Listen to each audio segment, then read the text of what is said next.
Justin Brownlee muling binuhat ang Pelita Jaya para maibigay ang ikatatlo nilang sunod-sunod na panalo, kung saan kontra Android Club ng Singapore nagpaula ng 3 si Brownlee. Laban ng Pelita Jaya kontra Android Club sa IBL qualifiers.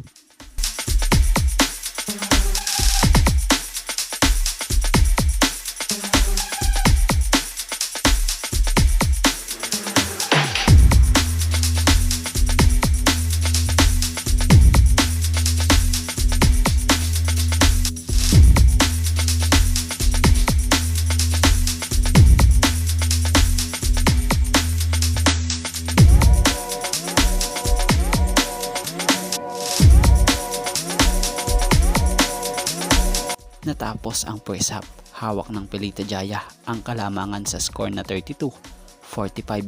Baba na sa 13 points ang kalamangan ng Pelita Jaya. Pero sa mga pahuling quarter dito muling humataw sa laro etong si Justin Brownlee para matulungan ang Pelita Jaya na makuha ang ikatlong panalo nila dito sa Group B ng IBL qualifiers.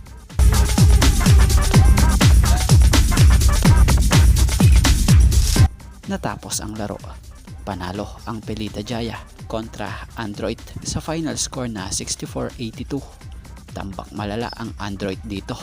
Nagtala nga si Justin Brownlee sa larong ito ng 18 points, 6 rebounds, 8 assists, and 1 block. Kaya naman, pasok na para sa round 2 ng IBL qualifiers itong Pelita Jaya ng Indonesia.